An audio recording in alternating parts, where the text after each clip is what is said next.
Welcome to the Coast to Coast podcast, brought to you by Play Picks and the Lines, coming to you from the West Coast. Josh Lander, joined by my guy Nate Weitzer on the East Coast. We are looking at game ones all over the place here in the NBA on Saturday in round one of these NBA playoffs after we are finally done with these play-in games. In this one, we are going to be taking a look at a series that I think we're all very, very excited to watch. Memphis will be hosting the Minnesota Grizzlies here in game one of their series. We'll take a look at some of the best bets and player props in this one. Make sure you are liked and subscribed to that page, as we're going to be bringing you every single playoff game during these NBA postseason, including all these weekend games that we are bringing you here, including this one today. So make sure you are liked and subscribed to that page, because there's going to be plenty of content coming your way, including a player props video as well for each and every day that there are NBA postseason games. And always, as always, if you do still need a FanDuel or a DraftKings account, head to ftpicks.com or dkpicks.com. Find those listings in your area, such as what we got here for day one of these playoffs. Nate, let's get into it. Yeah, the Wolves, after their shining moment, are +7 here in game one at Memphis. Grizz have really been resting for a long time. Ja Morant has played one game in the last month. So, I mean, there's a lot of unknowns headed into this game. Definitely. Total's up at 234. We know how these teams can run and gun and score, but it's the playoffs, so we'll see how that looks. 3 other games on the Saturday slate. Jazz are -5 at Dallas, with Luka Doncic expected to be out with a calf injury. That total's down to 210 there. The Raptors are +4 at Philly, total around 216 there. And then the Nuggets +6 at the Warriors. We should have Steph in the lineup there, and it's a 223 total. I mean, full disclosure, this is a game I'm really curious about. It's probably my least favorite game to bet on from a traditional standpoint on this opening slate. I think +1. There are wild unknowns here in terms of the Grizzlies. Yeah, they haven't played meaningful basketball since March. They lost 3 of their last 4, basically had no reason to try to win those games. Yeah. Ja Morant has played 1 game since March 18th.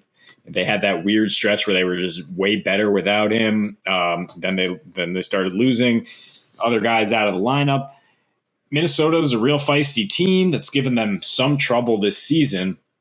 However, I mean, failed to cover in their last 5 trips to Memphis. Really bad numbers in terms of, in fact, failed to cover in 9 of their last 10 in Memphis. I mean, that was not the same team, but it's kind of a house of horrors at that point. They were scoring just 104.5 points per game in those 10 games. They have a 120.5 defensive rating their last 5 trips to Memphis. Memphis scored 120 at least in 8 of their last 9 home games that mattered, if that, right. Excluding the last one that they didn't care about at all. Yeah. And they averaged 123.5 in those home games against Minnesota. I mean, those are regular season numbers. They are indicative that I'm not really willing to fade the Grizzlies offense at all. I do think there's going to be some rust here, though. I mean, they haven't played in weeks. Minnesota just had a hard-fought, true playoff-style win over the Clippers. So I might be looking at under 61.5 points in the first half for Memphis as a way to kind of exploit that. That's easing back into things. A lot of pressure on this team. While they're a young team, it's just a lot of scrutiny in terms of, they didn't perform in the playoffs last year after this great regular season run. They won game 1 and then just got swept right out of there. Now they had this amazing regular season where they were just the best team against the spread all year. Can they back it up in the playoffs? I think so. I mean, I think I would be okay teasing them down to -3 with other games and saying I do think Memphis is going to win game 1. I think Minnesota is a very talented team, but is getting a little overrated in terms of how they performed down the stretch and all the scrutiny of them winning that game over the Clippers. The Clippers kind of gagged. And yes, I did. Yeah. And I mean, Memphis is just such an extraordinary season where they were just so deep, so good in every facet, paint points. and particularly at home where that crowd is rocking. Like I said, they score on 120. They're 10-1 since the All-Star break with the best net rating. And I'm willing to back them to win for sure. I'm not quite on board with -7. And man, like I'm sitting here and I'm going, look, we nailed the Clippers. I nailed the Clippers. I know that I had to drag you there with me in the middle of a video talking about Minnesota and the Clippers in that playing game. But as I said, for 3 quarters and 8 minutes, we were 100% right. And it all started with whether or not we thought Cat was going to show up. And guess what? He didn't. Do we think he's going to show up in this matchup? No. I don't know. Steven Adams isn't exactly soft down there, is he? Right? As last I checked, he's still getting 27 minutes a game. I think he gets 27 minutes a game. I know. Look. Starting with what we were talking about here with the line, like I'm partial to Minnesota being bad. That's my take on Minnesota more so than everybody else. I think it's fool's gold. I don't believe in Cat's ability to come up big yet. Until I see it, I'm going to continue to say I don't believe in it. D'Lo is so sporadic that I don't know when I'm going to be able to rely on him to take good shots and not force it. And if he's making his shots, then it looks really good. And there was a couple of shots that I thought weren't great and they went in. There were a couple of the no, they went in shots in that last play-in game. They went in. When they don't, it looks a lot worse for the Wolves, man. It looks a lot worse. And Ant was great. We both said we could easily see Ant going for 35 or 30 plus in this game because he's just a baller who steps up. I'm never going to bet his unders ever, but it's just hard for me to continue to bank on him to do that consistently when he has such fluctuating numbers as well in just his second season as like a 20-year-old dude, right? So no insult meant there. Just that's where he's at in his career right now. So looking at the numbers, like my very first thought was like 233 is just too low because I still think this pace stays really high. And I think that, I also thought at the time, by the way, past tense, that if I looked at, those numbers last year for how the Memphis Grizzlies played against Utah in that first round that they lost by, in 5 games, it was a fast pace. It was, almost 101 pace in the playoffs, which is very fast for the playoffs. When you really see those things, some of them get all the way down to the low 90s at times. So that's still maintained fast against a team like Utah, who definitely last year especially wanted to continue that pace up and keep it that way in the playoffs. And they were like, look, we're better than you at this. We'll keep chucking threes. We're not worried about long rebounds or whatever. And they were just a better team. Memphis wasn't ready.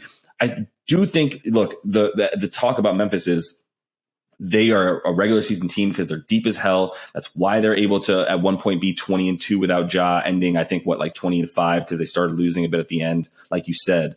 And that was a huge reason for it. Like no other team in the league, except for sans maybe the Suns, could have had 4 of their 5 starters missing and still beat a good team like the Suns, at home. So that's not how it goes in the playoffs. Every single, this 6-7 man rotation max for real, with an 8th man getting maybe 10 minutes at max in a game.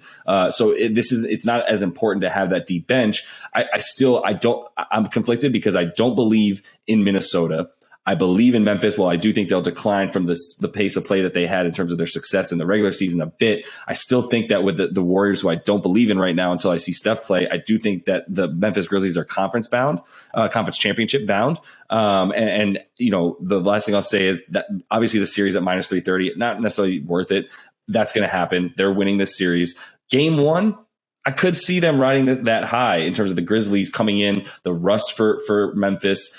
So if you think that, if you agree with me, 1 +7, I still don't even feel comfortable with it. I think the best bet because of that logic is something we talked about briefly, which is that first half money line is +175, or even that first quarter money line is +135. And if you think like we do, like there's some rust going on there with Ja coming back and not playing with this team, they play differently with him, and Memphis or Minnesota just riding that high of feeling like they already won Game 7 of a playoff game in that play-in game the way they reacted. I think they'll continue that sort of that high and keep it going. Yeah, I like the first quarter line more because Memphis, with that superior depth, could probably pull back ahead in the second quarter. But too much pressure, too many nerves on Memphis to to not think about, it being a coin flip in the first quarter, especially the way Ant and D'Lo can come out shooting. Cat a lot to prove after his awful playing performance as well. I'm just still trying to figure out this Wolves team in terms of, are they really good or not? And I mean, looking at their road game log, they've actually lost 8 of their last 10 against teams that are in the playoffs on the road, including one at Memphis. And weirdly enough, the 2 that they've won, Josh, are on back-to-backs. So that is kind of the situation here, again, where they're at a rest disadvantage, but they're so young, so spunky, that kind of plays into their hands to say, what, we're just going to go out there and play. I mean, that's the Ant Edwards mindset, right? He doesn't feel any sort of pressure. He's just going to go out there and ball. And but yeah, Steven Adams has held Cat in check pretty well in 3 meetings there. I'm not really bullish on the over. I don't really like overs in the playoffs in general, unless they're way, way lower than this, than 234. So I would think if you want to parlay in this game, Memphis -3 and under 238. But I would go elsewhere to get some value if you want to tease this down to Memphis. I think it's kind of a wait and see mode, to be honest. I mean, see how game 1 goes. Definitely feel fine taking Memphis to win the series, but I'm not quite sure if they're going to win game 1 or come out strong in it. Agreed. Yeah, agreed. I think this is a game where you don't know enough, and things are a little bit different in the playoffs, like we said, than they will be in the regular season. I think that's where you just start to find EV, man. I think you just go, are the Grizzlies necessarily 7 points better in this scenario than the Grizzlies or than the Timberwolves? And once again, my prediction for game 1 is the Wolves come out hot and firing and really want to bring it to them, especially once again with Ant Edwards being Ant. And that's why I feel better about this, either a first quarter or a first half bet, depending on which one you want to get a little bit more juice on, because that 7-point spread, even if the Grizzlies are down 6 going half, they're down 6 going into the third quarter, even, I still am scared of a 7-point spread if they just decide to run and gun. And the last thing I'll say there is the Timberwolves.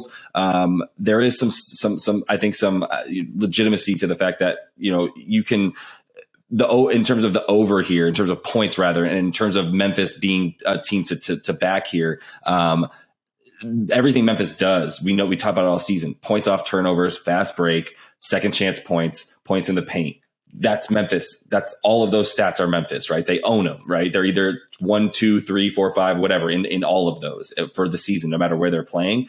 That's not what Minnesota does well. They're bottom 6 at least in all of the necessary stat categories to defend points in the paint, defend second chance points, defend fast break points, etc. Right? Points off of turnovers, because the Wolves turn it over a ton. So there's not a lot to like there for Minnesota. It's why they failed to cover in Memphis their last 5, as we said.